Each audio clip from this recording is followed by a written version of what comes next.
Good afternoon, and welcome to the July 12th regular meeting of the Community Development Commission of Chicago.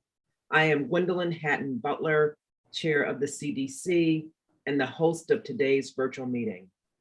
Before I call the meeting to order, I must announce that our colleague, Commissioner Eileen Rhodes, has resigned her commission following our last meeting.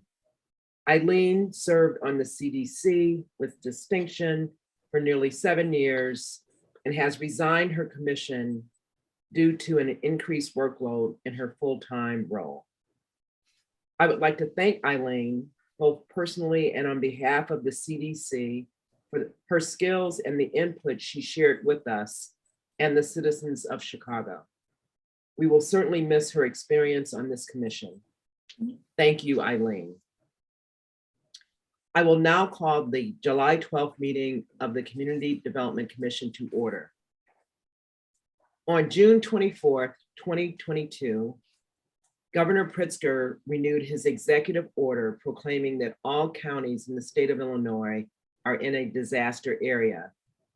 Section 7 of the Illinois Open Meetings Act allows the CDC, along with other city boards and commissions, to host virtual meetings during this COVID-19 public health emergency, provided that certain conditions are met. One of those conditions is that the chair of this commission determines that an in-person meeting on the scheduled meeting date would not be practical or prudent.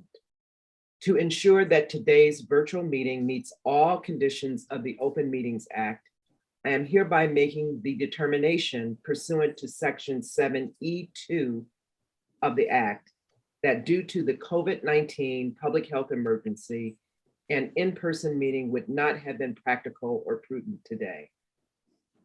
Therefore, in accordance with the Commission's emergency rules, this meeting is being held virtually on Zoom and can be viewed live via the Commission's website. A court reporter is present today to record the proceedings. Commissioners, you have all been designated as panelists, which allows you to be able to control your microphone. Please remember to place your microphone on mute unless you wish to speak. And if you would want to be recognized by the chair, please activate the raise your hand feature and you will be called in order. The agenda for today's meeting was posted on June 8th, both online at the CDC's website and physically in City Hall. I will now begin the meeting with a call of the roll. Commissioners, when your name is called, please turn your microphone on, respond by saying present, and please also indicate that you can hear me. Vice Chair Newsom. Present, and I can hear you. Secretary Wheat. Present, and I can hear you. Commissioner Buford. Present, and I can hear you. Commissioner Cepeda. Commissioner Chan McKibben. Commissioner Cox. Commissioner Curtis. Present, and I can hear you. Commissioner Davis. Commissioner Gomez. Commissioner Griggs. Commissioner Thomas. Present, and I can hear you. Commissioner Trevino. Chairwoman Butler is present. We have a quorum. The first item on our agenda requests approval of the minutes from our previous meeting held on June 14th, 2022. The commissioners have had an opportunity to review the minutes, and if there are no corrections, I am looking for a motion to approve. Do I have a motion? So moved, Commissioner Weed. Thank you, Second. Commissioner Weed. Do I have a second? Second, Commissioner Thomas. Thank you, Commissioner Thomas. In accordance with the Open Meetings Act, all votes are to be conducted by roll call so that each member's vote on each issue can be identified and recorded. Commissioners, if you were not in attendance during the June 14th meeting, please abstain from this vote. Vice Chair Newsom, Yes. Secretary Weed, Yes. Commissioner Buford, Yes.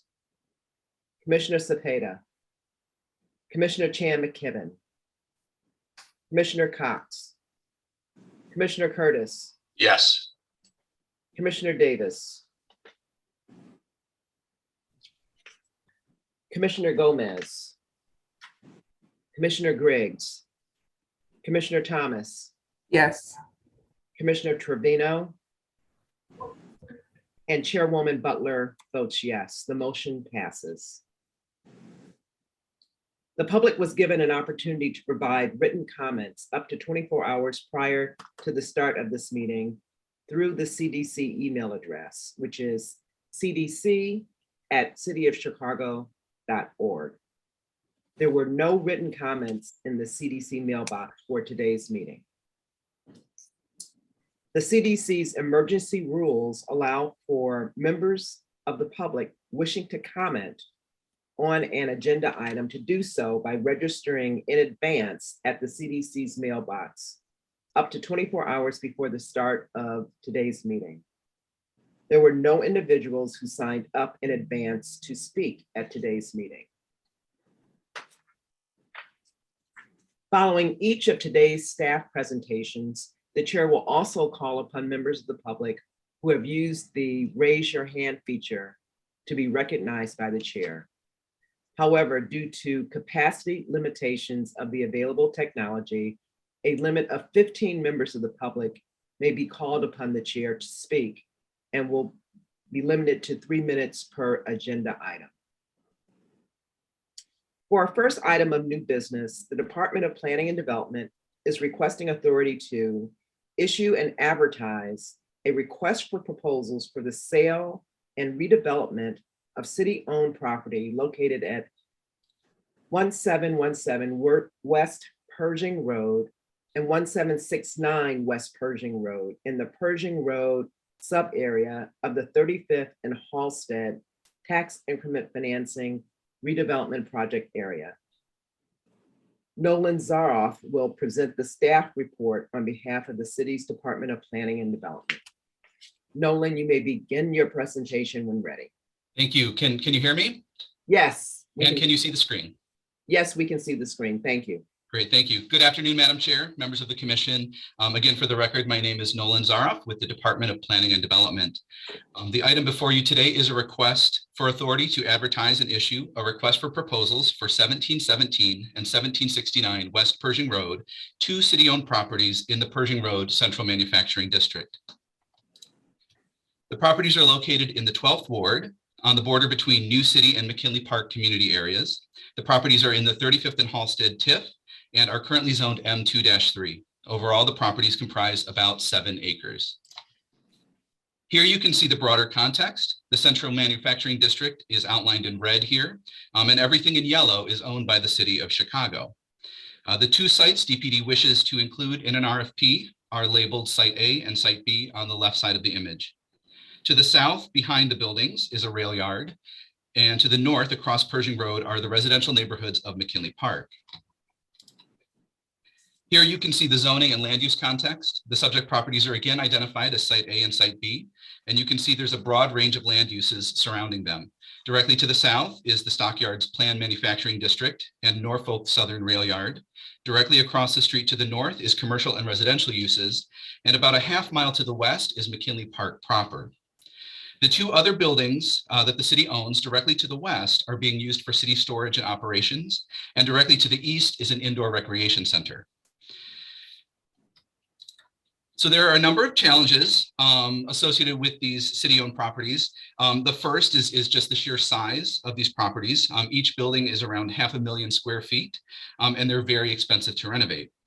The buildings have seen years of deferred maintenance and have many unremediated may have unremediated environmental concerns.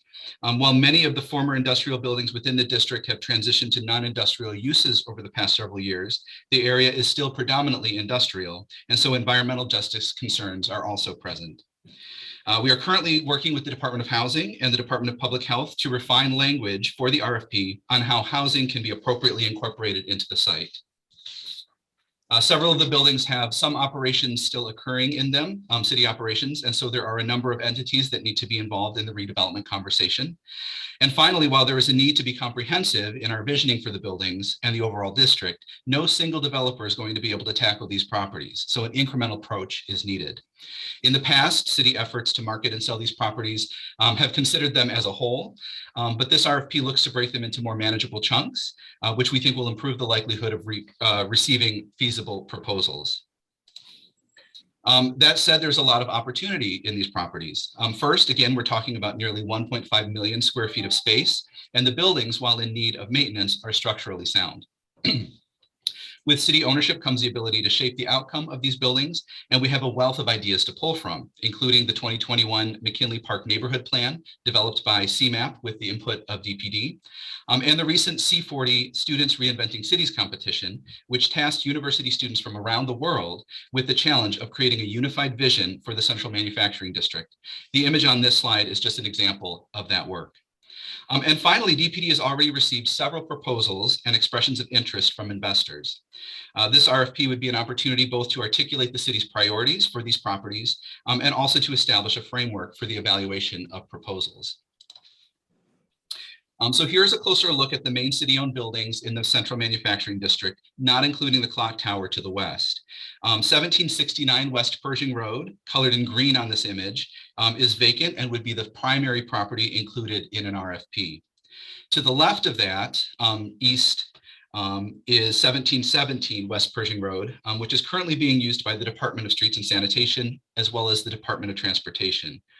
DPD intends to include this property as an option in the RFP, and proposals that include it would have to meaningfully integrate it into a development concept for 1769 West Pershing Road, as well as be prepared to assist the city in relocating or incorporating existing city operations on the site.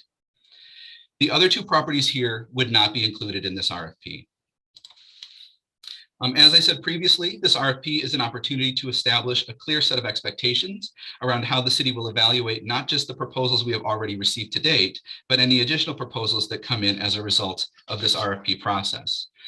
Proposals will need to articulate a clear narrative that details programs and proposed uses, provide a preliminary budget that identifies funding sources and city assistance required, demonstrate a community benefit and catalytic impact, and make it clear that the project team can actually execute what they are proposing.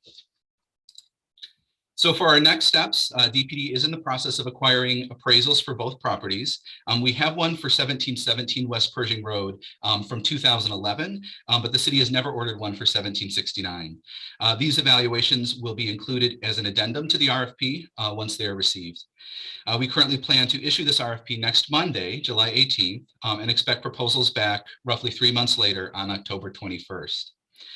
At that time, similar to what we've done with the Invest Southwest RFPs, DPD will establish an evaluation committee, which may include up to 3 community stakeholders, to evaluate the proposals, and we will also launch a community engagement process to socialize proposals with the community and receive feedback. Finally, DPD hopes to select a successful proposal by the end of this year and then work in first quarter of 2023 to refine the concept and finalize an RDA. So that concludes my presentation. At this time, I'd be happy to take any questions. Thank you, Nolan. Nolan, do you know if Alderman Cardenas or anyone from his office is going to join us, and can you speak to the support? So Alderman Cardenas. Alderman? Alderman Cardenas is out of town this week, so he was not able to join. I spoke to his staff this morning, and they will be submitting a letter of support. All right, thank you so much. Commissioners, do you have any questions for the department?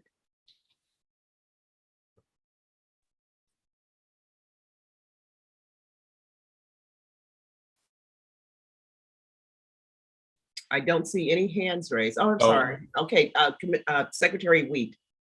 Thank you, Madam Chair. A question for staff. Can you talk a little bit about the nature of community involvement or community engagement in the site itself over the years? If memory serves me correct, I think your presentation pointed to this. This site was initially kind of identified for a climate competition a few years back. And so I know, a variety of folks who have been kind of talking about this site. So in particular, trying to understand kind of what are the expectations that were set as a part of that process and how they fold in or do not fold into what this process is going to look like. Sure, thank you. Yeah, so you're correct. These properties have been kind of around the block several times. So back in 2018, DPD worked with C40 to issue an RFP for all of these properties, all four sites. I can go back to all four of these sites. And through that process, there was some community engagement. Ultimately, there was no proposal selected from that process, but that was sort of the first round. And then from 2019 to 2021, the Chicago Metropolitan Agency for Planning, CMAP, in coordination with DPD and the McKinley Park Development Council, did a planning study for the McKinley Park neighborhood and devoted an entire chapter to the Central Manufacturing District and these buildings. And so that plan articulates a number of sort of goals and a vision for these properties that involved community engagement. And then in 2020, and kind of finalizing last year, DPD again worked with C40 on this sort of student competition. And so we had 14 teams of university students from around the world. 2 of them were local, kind of develop a vision for these properties. A number of those teams also engaged the community. And the winning team of that competition was from the University of, I believe from UIC. The University of Chicago. And so they did some community engagement and kind of on the ground research for that too. So all of those, each of those kind of touch points included community engagement. And so what this RFP looks to do is actually, pull from all of those, from those past planning efforts to articulate kind of a unified vision for these properties. And so we're looking at things like some of the things that came out of those past planning efforts were, a focus on sustainability, a focus on historic preservation of the buildings, a focus on making sure that these buildings kind of re-engage with the neighborhood. And so kind of reactivating the street frontage here, providing active uses, providing amenities for the neighboring community. And so all of those goals are going to be articulated in the RFP. Okay, great. Thank you. Secretary Wheat, any follow-up questions? No, Madam Chair, I'm good. Thank you. Vice Chair Newsom? Madam Chair and to Nolan, my question to you is, it has been quite a bit of development to the west of this site, which has somewhat changed the character of that whole entire area and has increased property values within that particular area. So I guess I'm questioning whether or not the use of a 2011 appraisal is sufficient at this time. Right. So I mentioned that just to say that is some due diligence we still need to do. So we are ordering a new appraisal for both properties, and we'll ask for an appraisal for each of them separately so that we have that information. We will not be using the 2011 appraisal in the valuation of this. Thank you. Thank you. Vice Chair Newsom, any additional questions? No, Madam Chair, that is sufficient. Thank you. I'd like to acknowledge Commissioner Chan McKibben, who did join us before Nolan began his presentation. Thank you so much. Yeah, thank you, Chair Butler. I may have missed this, Nolan. Was there extensive investigation on environmental issues with this particular site prior to the development of the plans? And I also wanted to note that I was aware of the University of Chicago's community meetings a couple weeks ago. I just wasn't able to join. Yeah, go ahead. Yeah, thank you. So we are working closely with AIS on this. You know, they have been managing these properties for the last several years, for decades, I think. Two of the properties have been, you know, cleaned up and are being used by city operations. We will work with them to identify any potential issues with 1769 and 1717. In addition, the RFP will require that, you know, any proposer or any successful proposal will need to conduct sort of, you know, phase 1 environmental work. And we will work with them on a plan for identifying any remediation issues and resolving those. Thank you. Commissioner Chan McKibben, any additional questions? No additional questions. Thank you. Great. I don't see any other hands raised by members of the commission. So if there are no additional questions from the commissioners, I will now turn to the members of the public. Prior to the start of this meeting, no members of the public signed up to speak on this matter. I will now call upon members of the public, if any, who have used the raise your hand feature to be recognized by the chair. Each person recognized to speak will be limited to 3 minutes. And I don't see any members of the public that have raised their hand, so we will move on. Commissioners, do you have any further questions for the planning department or the development team? If there are no further questions or comments from the commissioners, I will call the item to a vote. The resolution before us requests authority for the Department of Planning and Development to issue and advertise a request for proposals for the sale and redevelopment of city-owned property located at 1717 West Pershing Road and 1769 West Pershing Road in the Pershing Road sub-area of the 35th and Halsted Tax Increment Financing Redevelopment Project area. Do I have a motion? So move, Commissioner Thomas. So moved by Commissioner Thomas. Do I have a second? Second, Curtis. So seconded by Commissioner Curtis.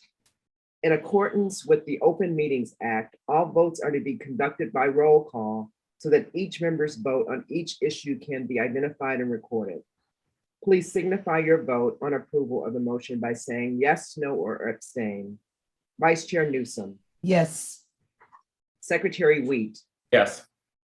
Commissioner Buford, Yes. Commissioner Cepeda, Commissioner Chan McKibben, Yes. Commissioner Cox, Commissioner Curtis, Yes. Commissioner Davis, Commissioner Gomez, Commissioner Griggs, Commissioner Thomas, Yes. Commissioner Trevino, and Chairwoman Butler votes yes. The motion passes. Thank you. Thank you. For our second item of new business, the Department of Planning and Development is requesting that the CDC accepts for its review the proposed amendment to the redevelopment plan for the 79th Street Corridor Tax Increment Financing Redevelopment Project Area, Amendment Number 3, and to set dates for a public hearing of the Joint Review Board and a public hearing. More specifically, the department is requesting approval to hold the Joint Review Board hearing on August 4th and the public hearing on September 13th. As the details of the proposed amendment to the TIF redevelopment plan will be thoroughly discussed at the public meeting, there will be no presentation at this time. Commissioners, you should have received or will soon be receiving the proposed amendment to the 79th Street Corridor Tax Increment Financing Redevelopment Project Area Amendment Number 3 for your review. As this agenda item is only a request for the CDC's review and to set dates for the meeting, I will now call the item for a vote. The resolution before us requests the CDC's authority for the Department of Planning and Development to accept for review the feasibility study and redevelopment plan for the proposed 79th Street Corridor Tax Increment Financing Redevelopment Project Area, and to set dates for a public meeting of the Joint Review Board and a public hearing. Do I have a motion? So moved, Madam Chair. Commissioner Newsom. So moved by Vice Chair Newsom. Do I have a second? Second, Grace Chan McKibben. Seconded by Commissioner Chan McKibben. Under the Open Meetings Act, all votes are to be conducted by roll call so that each member's vote on each issue can be identified and recorded. Please signify your vote by stating yes, no, or abstain. Vice Chair Newsom, Yes. Secretary Wheat, Yes. Commissioner Buford, Yes. Commissioner Cepeda, Commissioner Chan McKibben, Yes. Commissioner Cox, Commissioner Curtis, Yes. Commissioner Davis, Commissioner Gomez, Commissioner Griggs, Commissioner Thomas, Yes. Commissioner Trevino, and Chair Butler votes yes. The motion passes. For our third item of new business, it's similar to the previous item in that the Department of Planning and Development is requesting that the CDC accept for review the amended redevelopment plan for the proposed Holman Arthington Tax Increment Financing Redevelopment Project Area Amendment Number 3, and to set dates for a public hearing of the Joint Review Board and a public hearing. More specifically, the department is requesting approval to hold the Joint Review Board hearing on August 4th and the public hearing on September 13th.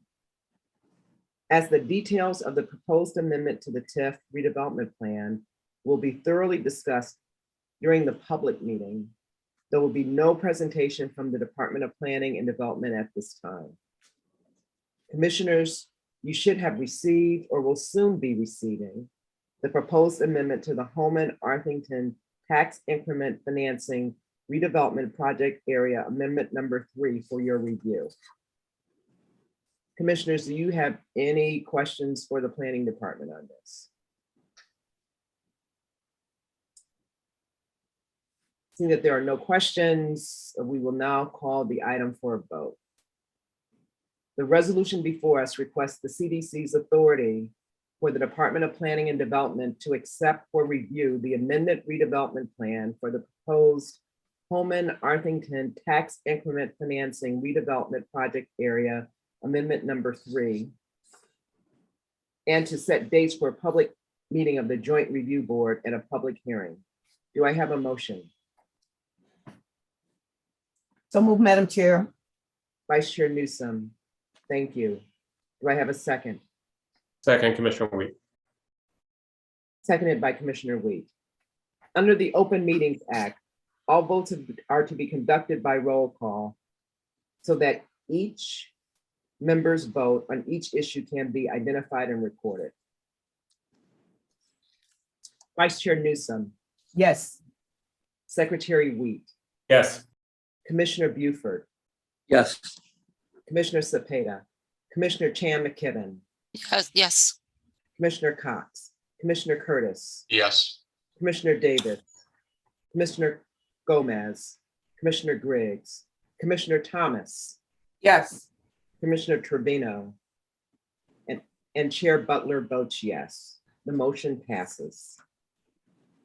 For our fourth item of new business, the Department of Housing is requesting authority to advertise its intention to enter into a city lots for working families redevelopment agreement with Inherent Invest LLC or a related entity for the disposition of the property located at 3740 West Huron Street, 3738 West Huron Street, 654 North Ridgeway Avenue, 652 North Ridgeway Avenue, 648 North Ridgeway Avenue, 646 North Ridgeway Avenue, 632 North Ridgeway Avenue, 628 North Ridgeway Avenue, 645 North Lawndale Avenue, 643 North Lawndale Avenue, 615 North Lawndale Avenue, 613 North Lawndale Avenue, 3658 West Ohio Street, 3654 West Ohio Street, 3652 West Ohio Street, 3650 West Ohio Street, 3648 West Ohio Street, 3713 West Ohio Street, 3711 West Ohio Street, and 554 North Monticello Avenue, all of which are in the Chicago Central Park TIF redevelopment project area, to request alternative proposals and to approve the sale of the property to Inherent Invest LLC or a related entity if no responsive alternative proposals are received. Brian O'Donnell will present the staff report on behalf of the Department of Housing. Brian, you may begin your presentation when ready. Good afternoon, Chairwoman Butler, Vice Chairwoman Newsom, and Commission members. For the record, my name is Brian O'Donnell, representing the Homeownership Bureau of the Department of Housing. Also online today is Tim Swanson, developer and manager of Inherent Invest LLC. We are here today requesting your approval to sell 20 parcels of land in the Chicago Central Park redevelopment project area to Inherent Invest LLC under the City Lots for Working Families program, a program established in an ordinance approved by City Council in November 2017. As a reminder, the City Lots program allows the Department of Housing to sell from 8 to 20 lots to developers for $1 per buildable lot to encourage the construction of affordable for sale housing. 25% of the homes can be sold with no sales price or buyer income restrictions. Some permit fees are also reduced or waived under the City Lots program. You may recall a previous presentation where you were briefed on the Building Neighborhoods and Affordable Homes BANA program. Well, these lots are in a BANA area, which means that home buyers may qualify for grants of up to $50,000 or up to $60,000 for current Humboldt Park residents, as long as funds remain available. As you can see, the lots are tightly compact, ranging from the north side of Huron to the south side of Ohio, and from the west side of Monticello to the east side of Ridgeway. Alderman Burnett supports this proposal. I don't know if he's online or not. I know I invited him. Inherent Invest LLC is an entity created for this development by Inherent L3C. As explained in the staff report, L3Cs are a hybrid between a typical 501c3, not-for-profit, and a limited liability company. Inherent L3C's stated purpose is to create solutions for home ownership by building homes that can be sold at an affordable price. As the chairwoman said, the proposed development is in the Chicago Central Park redevelopment project area shown here. The lots are located within the red circle.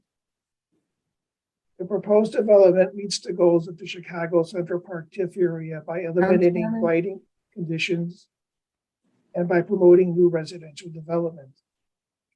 Additionally, the Chicago Central Park land use map calls for residential development on these lots. Excuse me, Yes, your voice is getting lower and lower. I'm sorry, I'm loud in here. I can take this off and try that. You want me to do that? Is this better? Yes, I guess. Okay. I don't like wearing those anymore.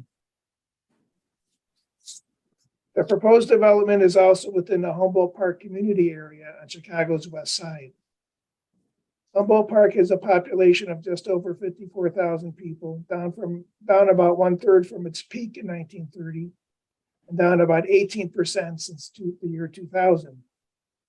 It has a housing mix that includes over 4,300 single-family detached homes and another 252 single-family attached homes and over 7,000 two-unit homes. 63% of all types of housing stock in Humboldt Park were built before 1940, while just over 4% have been built in the last 20 years. In 2019, the median household income in Humboldt Park was just under $40,000. In Humboldt Park, 82 building permits have been issued for the construction of either single family or two flats since July 2017. The city still owns 222 parcels with RS or RT zoning in Humboldt Park. The public benefits of this proposed development include new affordable for sale housing, returning long vacant tax exempt properties to the tax roll, and helping to rebuild a community, especially by focusing on a particular area around the Chicago Public Schools building, in this case, the Laura S. Ward STEM Elementary School. This budget, which is also in your staff report, assumes Inherent can sell the homes for the current maximum sale price calculated by the Department of Housing for the City Lots program. That maximum price can be found on page 5 of your staff report. As indicated on the slide, without the land write-down offered by the City Lots program, this development would likely not occur. I suppose another reminder about the City Lots program is in order. The department does not set a sales price. It establishes a maximum sales price. The developer must meet the market or in some instances establish a market. And speaking of the market, the median sale price for single family housing in Humboldt Park for the 12 months ending May 31st, 2022 was $335,000. Adjusting for inflation, the median price in Humboldt Park has increased at an annual rate of 11.8% since August 2016. The average sale price for single family housing for the 12 months ending May 31st, 2022 was just over $392,000. And adjusting for inflation, that's an increase of 8.3% per year since August 2016. Now on to the homes. You can see the floor plans for these modular homes on the left side of the screen and the site plan on the right side of the screen. The homes are 3-bedroom, 2 bathrooms with a typical living room on the front of the first floor and with a family room on the second floor. One of the bedrooms is on the rear of the first floor. The homes are about 1,450 square feet. And unlike the Reclaiming Chicago modular homes you reviewed last year, these modular homes are of the type where the entire first and second floors are constructed in a factory and then moved by truck to the lot to be hoisted by crane onto the foundation. The factory space where this work will occur is in a building owned by the Will Group at 4647 West Polk in the 24th Ward. And it's roughly 3 miles from this proposed development. Here are some of the front elevations that the developer will make available. A thin masonry veneer system will be applied once the homes are on the foundations. Some homes will get a combination of masonry along with hardy board or similar product. An inviting front porch will also be built, except for on the nearer Ohio Street lots. Inherent is currently building 2 homes for parcels it acquired from the Cook County Land Bank on the 600 block of North Lawndale. Those lots bookend 2 of the lots under consideration today. Inherent will also offer other benefits to the home buyer. These include, but are not limited to, 5 years of life insurance at the value of the house, 5 years of disability insurance, which would include 6 months of mortgage coverage, and 5 years of quarterly maintenance. If all goes well here today, the land sale will go before the Chicago Plan Commission in September, and with luck, a fall city council introduction. The Department of Housing has thoroughly reviewed the proposed project, the qualifications of the developer, the financial structure of the project, the need for public assistance, its public benefits, and the project's conformance with the redevelopment area plans. And DOH recommends that this body approve the sale of the designated parcels to an Inherent Invest LLC or to a related entity for the development of these homes under the City Lots for Working Families program. This concludes the formal presentation. Thank you, Brian. I believe Alderman Burnett is with us today. Alderman Burnett, would you like to say a few words? Yeah, thank you very much. And Brian, we have to talk. So I know we're at the CDC right now.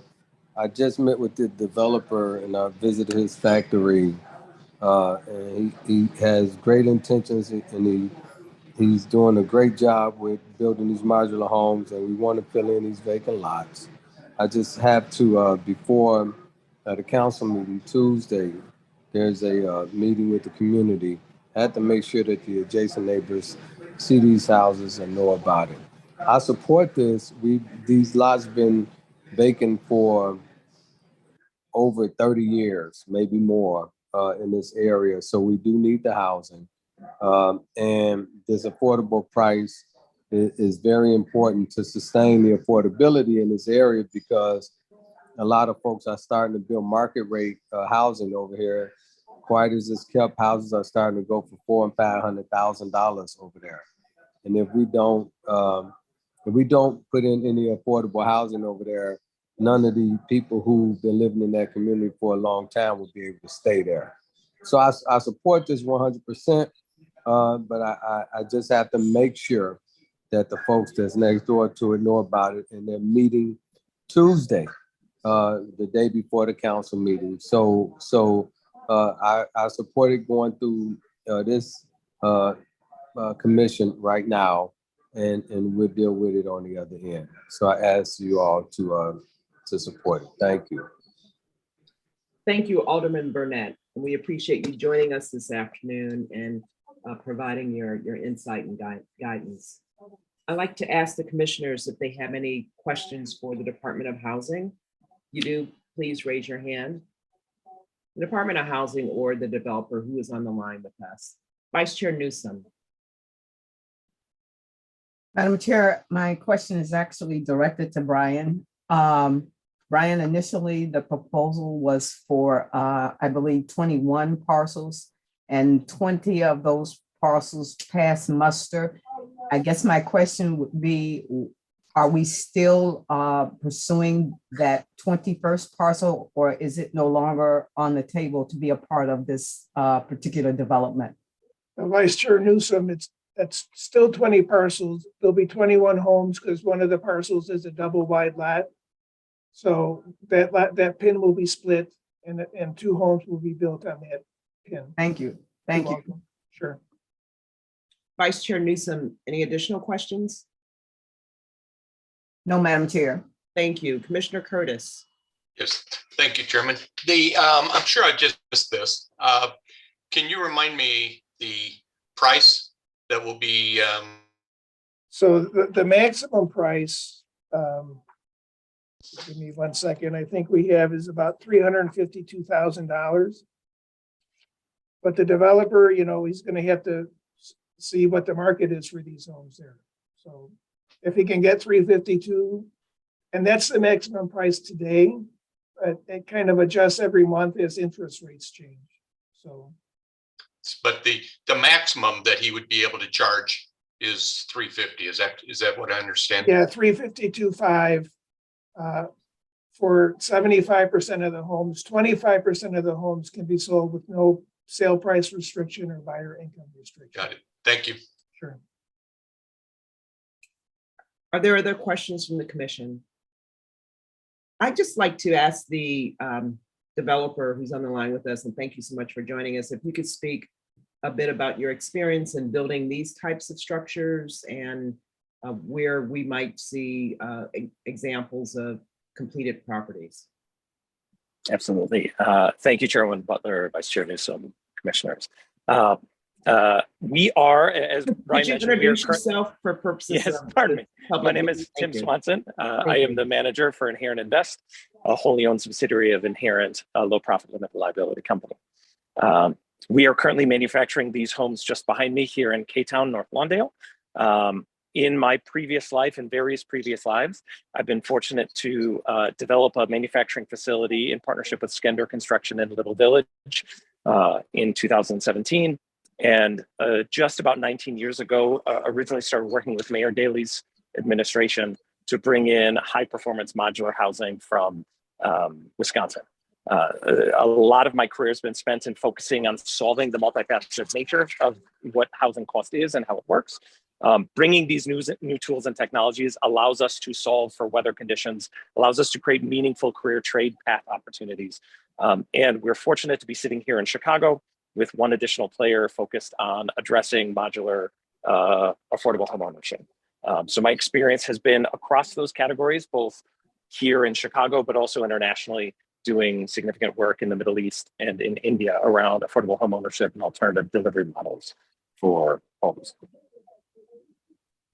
Great, thank you for sharing that with the commission and the public. Are there other questions from members of the commission? No members of the public have signed up to speak on this matter, so I will now call upon members of the public who have used the raise your hand feature to be recognized by the chair. And I don't see where any members of the public have used that feature. So I will now turn it back to the commissioners to ask if they have any additional questions for the Department of Housing or the development team. If there are no further questions or comments from the commissioners, I will call the item to a vote. The resolution before us requests the CDC's authority to enter into a city lots for working families redevelopment agreement with Inherent Invest LLC for the disposition of the city property located at 3740 West Huron Street, 3738 West Huron Street, 654 North Ridgeway Avenue, 652 North Ridgeway Avenue, 648 North Ridgeway Avenue, 646 North Ridgeway Avenue, 632 North Ridgeway Avenue, 628 North Ridgeway Avenue, 645 North Lawndale Avenue, 643 North Lawndale Avenue, 615 North Lawndale Avenue, 613 North Lawndale Avenue, 3658 West Ohio Street, 3654 West Ohio Street, 3652 West Ohio Street, 3650 West Ohio Street, 3648 West Ohio Street, 3713 West Ohio Street, 3711 West Ohio Street, and 554 North Monticello Avenue, all of which are in the Chicago Central Park TIF redevelopment project area, to request alternative proposals and to approve the sale of the property to Inherent Invest LLC or to a related entity if no responsive alternative proposals are received. Do I have a motion? So move. So moved by Commissioner Thomas. Thank you. Do I have a second? Second, Grace Chan McKibben. Seconded by Commissioner Chan McKibben. Under the Open Meetings Act, all votes are to be conducted by roll call so that each member's vote on each issue can be identified and recorded. Vice Chair Newsom, Yes. Secretary Wheat, Yes. Commissioner Buford, Yes. Commissioner Cepeda, Commissioner Chan McKibben, Yes. Commissioner Cox, Commissioner Curtis, Yes. Commissioner Davis, Commissioner Gomez, Commissioner Griggs, Commissioner Thomas, Yes. Commissioner Trevino, and Chairwoman Butler votes yes. The motion passes. Thank you all for your favorable consideration. You're welcome. For our fifth and final item of new business, the Department of Planning and Development is requesting authority to enter into a negotiated sale with Sacred Apartments Developer LLC for the disposition of the property located at 9230 South Burley Avenue, Chicago, Illinois, 60617 in the South Chicago tax increment financing redevelopment project area, to request alternative proposals, and to approve the sale of the property to Sacred Apartments Developer LLC if no responsive alternative proposals are received, and to request authority for the Department of Planning and Development to negotiate a redevelopment agreement with Sacred Apartments Developer LLC for redevelopment of the property, and to recommend to the City Council of the City of Chicago the designation of Sacred Apartments Developer LLC as developer. Yishan Shen will present the staff report on behalf of the city's Department of Housing. Thank you. Good afternoon, Chairwoman and Thank you. Commissioners. My name is Yixiao Shen, Financial Planning Analyst with Department of Housing. Together with me is Jasmine Gan, City Planner at Department of Planning and Development. The developer team, Perry Vitti, President of Interface Housing Development Corporation, Angela Harlock, Executive Director of Claration Associates. The project I'm presenting today is Sacred Apartments, a new residential building.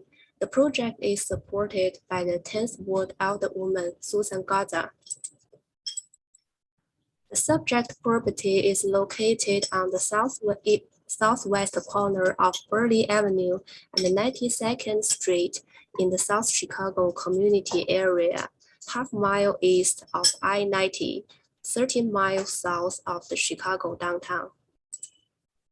Starting back in 2010, Claration Associates, the co-developer of the project, completed a series of charrettes designed to garner community input on the redevelopment of 92nd Street corridor. In total, 8 charrettes were completed regarding this redevelopment. In 2019, this project was deeply involved in the neighborhood planning process that resulted in an application for the Chicago Prize called Working Together to Reinvigorate South Chicago. Sacred was one of the 8 neighborhood projects included in this local redevelopment plan. June 2021, the project was submitted for 2021 QAP funding round at DOH, and the low-income housing tax credit was awarded in the end of the year. The design was approved by both DOH and the DPD earlier this year. The subject site is around 100,000 square feet, including 12 parcels. 5 parcels are owned by Cook County and held for this project. 7 parcels are owned by City of Chicago. The land is mostly vacant, and any remaining buildings will be demolished at the developer's expense. Sacred Apartments will be a newly constructed 5-story elevator building. The first floor will contain a front desk, a community room, property management and social service offices, and the retail spaces on the 92nd Street frontage that will be funded separately. A 44-space parking lot is designed for the south end. The project will contain 15 studios, 11 one-bedroom, 21 two-bedrooms, 25 three-bedrooms, and 9 four-bedrooms. All 81 units will be tax credit eligible, with 20% of the units targeted to households at or below 60% AMI, 60% units for 50% AMI, and 20% units for 30% AMI or homeless. The general partner is the joint venture between the Interface Housing Development Corporation of Chicago and Claration Associates, both nonprofit community housing development organizations. Other entities listed here. The general contractor is to be determined. For DOH construction policy, all developers are required to secure minimum of 3 GCBs and highly encourages BIPOC joint venture participation. At minimum, developers are required to meet city's MBE and WBE requirements of 26% and 6% respectively, as well as the city residency requirements. The developer has also committed to bidding to minority GCs or GCs that have a history of joint venture agreements with minority contractors. Moreover, the architect has hired several MBE, WBE as part of their team and intends the interior design work to be handled by an MBE, WBE organization. The proposed total development cost is around 39 million. The developer requested a donation of city-owned land with a appraised market value of 119,000. The city will donate the land for $1 per parcel. Additionally, the city will provide up to 5 million TIF from South Chicago TIF District, which is 12% of the total cost. DOH soft fund, as well as 4% low-income housing tax credit. Other funding sources, including private mortgage, ComEd grant, default developer fee, and the GP equity. The developer is also expecting an IDA soft fund and the South Chicago grants. The acquisition of the 5 parcels from Cook County is about $426,000 as a total. The land is reserved for the project. $7 for city-owned parcels. The hard cost is including construction and the contingency around 33 million, and the total soft cost will be 5.9 million. That includes my presentation. Thank you for your time. We are happy to answer any questions and concerns from you.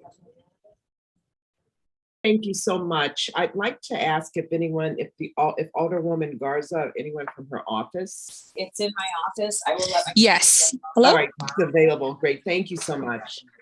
Hello, my name is Sandy. I'm here from the 10th Ward Alderwoman Pelosi Garza's office. Sandy, can you give us your full name, please, for purposes of the public record? Not a problem. No problem. My name is Sandy Duran, and I'm from the 10th Ward Alderwoman's office.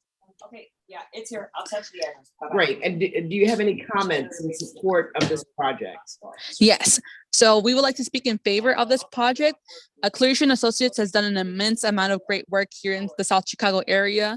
This is one of their projects that we would greatly see any kind of improvement to our South Chicago area with in terms of additional housing and the prospect of having a grocer not only added to the project itself, but also to give access to the senior homes that it is located within the premises. We look forward to having this project started as soon as possible, and they have our total support. Great. Thank you so much, Ms. Duran, for your comments. Commissioners, do you have any questions for the Housing Department? If you do, please indicate your questions by raising your hand.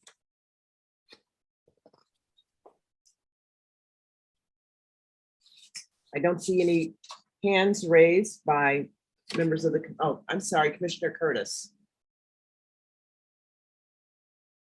Trying to get myself off mute. Thank you.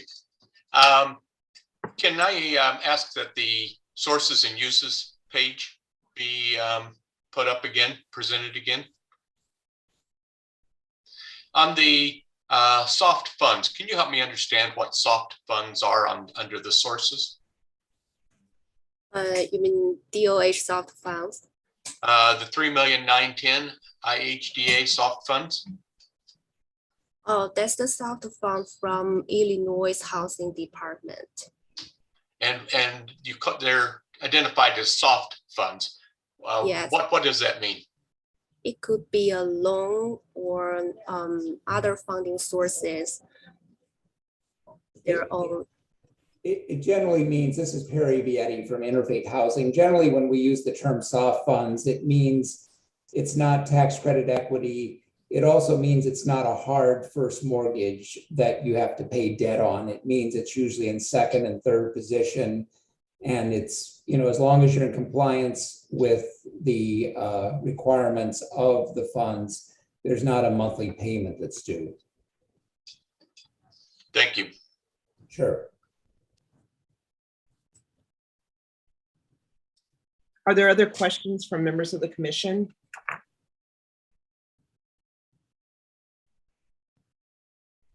No members of the public have signed up to speak on this matter prior to the meeting. So I will now, as chair, call upon members of the public who have used the raise your hand feature to be recognized by the chair. Each person who signed up to speak will be, or who raises their hand will be recognized by the chair and will be limited to 3 minutes per agenda item. Now, I don't see any hands raised by members of the public.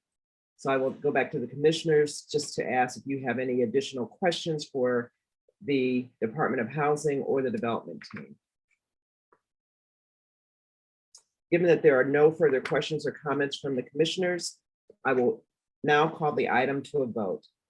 The resolution before us requests authority for the Department of Housing to advertise its intention to enter into a negotiated sale with Sacred Apartments Developer LLC for the disposition of the property located at 9230 South Burley Avenue, Chicago, Illinois, 60617 in the South Chicago Tax Increment Financing Redevelopment Project area, and to request alternative proposals and to approve the sale of the property to Sacred Apartments Developer LLC if no responsive alternative proposals are received, and to request authority for the Department of Planning and Development to negotiate a redevelopment agreement with Sacred Apartments Developer LLC for redevelopment of the property, and to recommend to the City Council of the City of Chicago the designation of Sacred Apartments Developer LLC as developer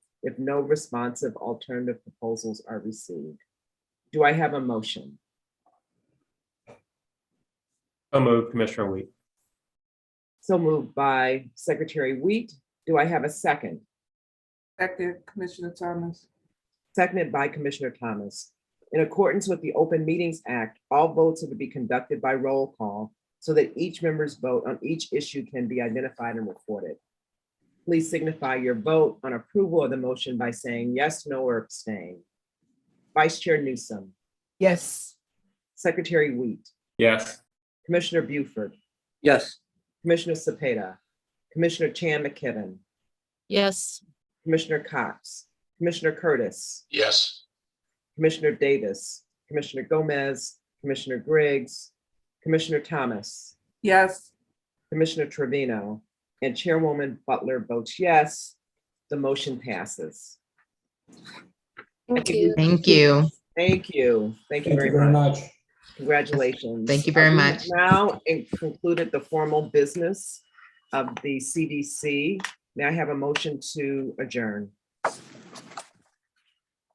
Don't everyone speak at once. So moved, Vice Chair McKibben. All right, thank you. Everyone have a good rest of the week. Thank you so much for your time, Commissioner. Thank you. Thank you, Madam Chair. Thank you. Mhm.